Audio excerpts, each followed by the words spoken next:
Min is a name you wouldn't find in the character credits of Arknights. Hello, this is editing Noel here. Exactly 2 days after I recorded this intro, they finally released a skin in Arknights credited to Min. Very serendipitous, but anyways. But once you see this artist's style, you start to see the influence of Min on Arknights everywhere. You see it in the story CGs, you see it in the event menu screens. Where I first saw it, in the event marketing illustrations. You know, the ones that get plastered in subways and on Arknights' official Twitter. It's clear that Min's art is good, not just to me, but in the eyes of Hypergriff. Good enough to show and draw people to the game. But what exactly is good about it? Is there something we can learn by studying Min? What makes Min so good is the exact topic I'm gonna talk about, along with how you can learn from it and how I used it to improve my own art from this to this. For me, the first thing that automatically makes me aware of Min's skill is the clothing.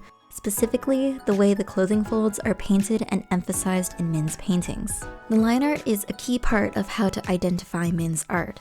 But while other artists may have a very clean and pristine, smooth line art, Min seems to embrace the rough, almost wobbly type of lines, which matches the almost rough, painterly way the shadows are rendered. While some folds are lined, not all folds are defined by the line art, but instead by the painterly rendering. The second thing that stands out is the value. The areas of brightness and darkness, not just the composition, is what draws the eyes to different areas of interest in Min's paintings, whether by spotlighting the characters, using a backlight, or framing the characters. The hard edges of the light coming from this car window actually framing the face of Rosmontis here. These two in tandem, the way light is masterfully used in painting these forms is what I specifically like about Min's art. But of course there's other aspects to like about it. The integration of backgrounds is one, the cute faces of the characters, the specific character designs of the clothing with many interesting textures. But in general, the folds and how the light interacts is what I love. So let's look even closer to find some patterns. As I said before, some folds are emphasized with line art and some aren't. So there must be some logic Min is following to determine which folds need extra emphasis and which do not. With this Arturia painting, when it comes to overlapping frills, where the same cloth folds over itself, in the heavy creases, there is line art.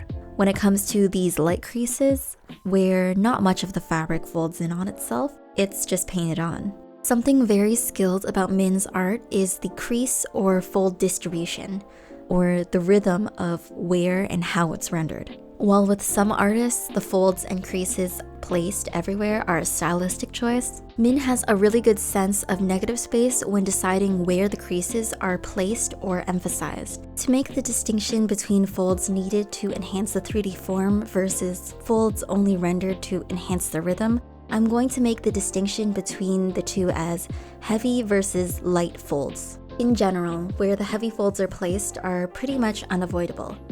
If you've watched any tutorial, they all say similar things. Where there is tension, there are folds. For example, near the shoulder, where the arm is folded, near the cuff, if the shirt is tucked in. These are all needed to define the 3D form of the clothing. I would say that the depiction of these light creases, on the other hand, are purely up to the artist's preferences. You can put them everywhere, and it'll still look good. You can forgo them entirely, still good. Both this and this both look believable. While the heavy folds in both examples are the same, the soft folds can be used as tools to balance the painting. But there's a reason this one looks better than this one. The same reason Min's folds look good. Rhythm. Creases are not placed randomly in Min's art. There is a rhythm to it. Folds, no folds, folds, no folds. This rhythm is pretty much everywhere, like here, here, and here. So to paint like Min, there must be a way to paint systematically to ensure that you meet these two requirements. 1, the folds are believable, and 2, it matches the rhythm. Simple enough. Only draw the line art of the heavy folds and only paint the light folds in as the last step when rendering to match the light source. Loomis, a pretty famous American illustrator, said this in his book Creative Illustration, referring to this dress based on this photo. "I believe the detail is sufficient to satisfy almost any client liking a finished look in the art he buys. It can look much more finished than it really is, so long as the values are in order and pleasing." There is a difference between the photo and the painting. If Loomis really wanted to, he could have rendered these light creases here, but he didn't. You can choose which details to leave in or out to make the painting more pleasing to the eye when manipulating the value of the painting. Loomis uses the bright light to his advantage to emphasize certain folds, and I think to achieve a similar rhythm as Min. Fold, no fold, fold, no fold. Min does the same. The spotlight on Amiya here is used to its advantage, to create rhythm.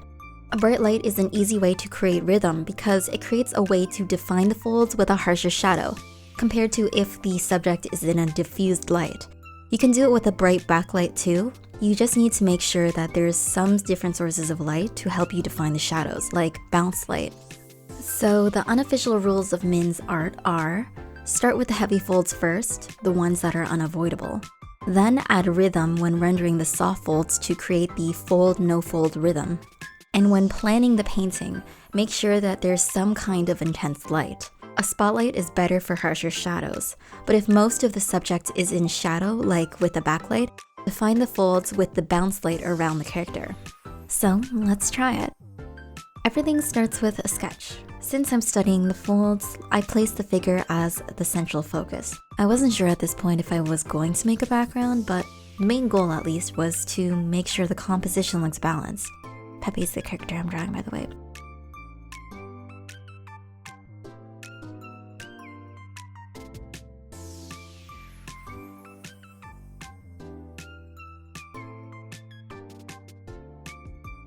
The areas of the bottom half looked a little empty, so I placed Pepe's cats.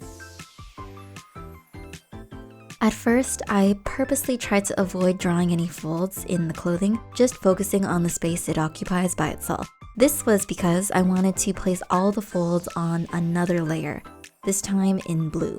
By placing it on another layer, I could turn the layer on and off easily to use it as reference when rendering later.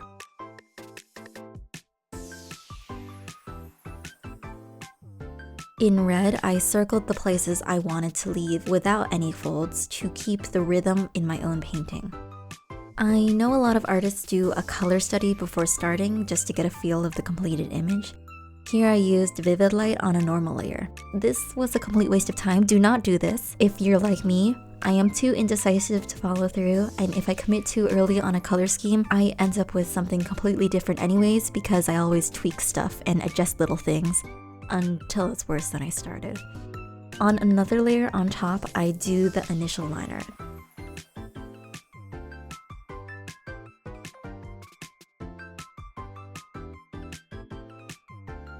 And then I start on Pepe's hammer. I don't really have anything to say here other than maybe I should have drawn more boxes as guidelines. Let's skip the part where I fiddle with the color study. I separated each material so it would be easier for me to color, and then started on rendering the face.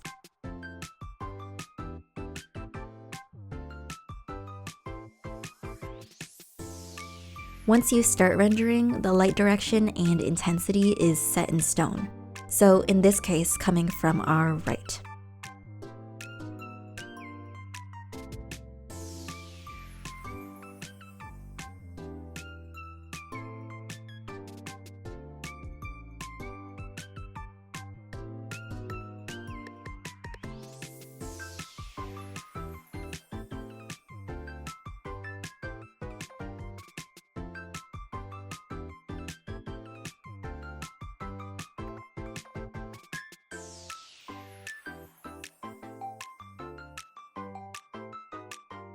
To define the folds, I'm using the guide I made earlier, and I'm drawing the shadows by color picking and decreasing the value.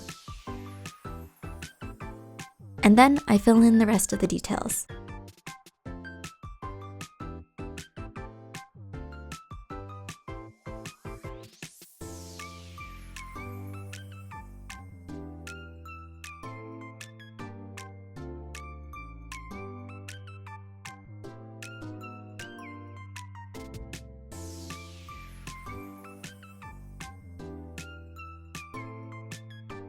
Like Loomis said, value is important to make the illustration look finished, even if there aren't too many details.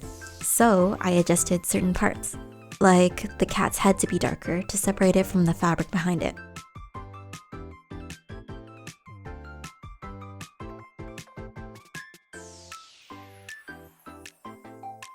Here I'm going in to define the light folds further with more in-between tones.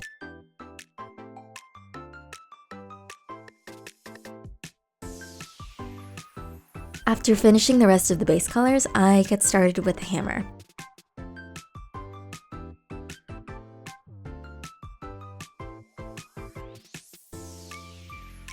You might ask, Noel, how did you color the hammer? I'm gonna be very real with you right now. I have no idea. I just painted on it until it looked right. Adding this blue stuff was done by wiggling the tone curve, but halfway through I realized, I do not know how to draw metal. There's gotta be a better way of doing this. That's gonna be a whole nother video in of itself.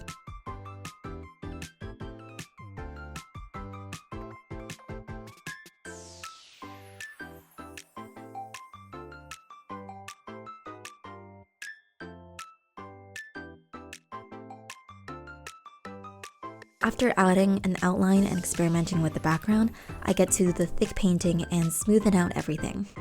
Lately, I've really been into using the blending tool. While it's annoying to use if you're only working on one layer, I found it's much easier to use if you add another layer on top, scribble with whatever brush you're using, and then smoothen the edge with the blend tool.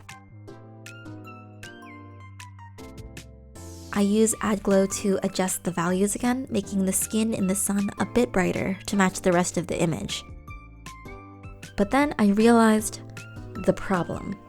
The places where the clothing is in the sun weren't bright enough. Yup, the saturation is increased and it's hue shifted. But the most important thing of this study, value, wasn't addressed. So I made a new layer, took the paint bucket tool, and lasso filled to fix this mess. And now the colors aren't cohesive. You fix one problem and another one pops up. Easy fix, just add an overlay layer over everything and decrease the layer opacity.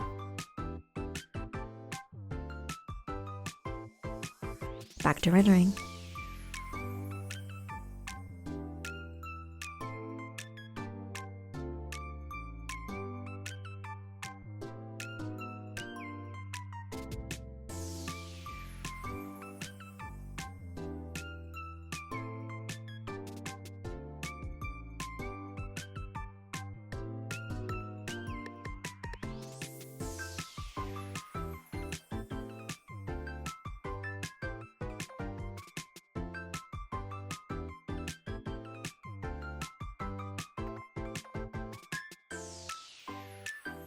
And done.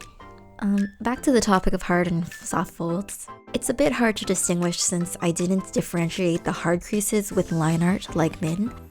But here, all of the creases are optional. I only added them later when rendering to keep with the rhythm. So, I finally learned my lesson. Values are king. When something looks off, it's probably the values. The hint when I realized the values were off for the clothing was that I felt the folds weren't noticeable enough, but once that's fixed, it looks 1,000 times better. Drawing the folds on a separate layer as a guide for later was also a very good idea. But the background is non-existent. Maybe I'll focus on learning how to draw backgrounds next, along with metal. There's gotta be an easier way to do this. Although I didn't do a full master study, just going through and using the basic concepts I learned still helped me. Imagine if I just ended the painting here without finding the values were off. That would have been really bad. And according to my recordings, this took me 18 hours. Oh geez, I'm so rusty, I need to draw more. Oh no. To be fair though, I did say the color study was a waste of time. And the hammer was probably the bulk of it. Anyways, thanks for watching. My next video will be in 2025, so until then, happy holidays and happy new year. See ya!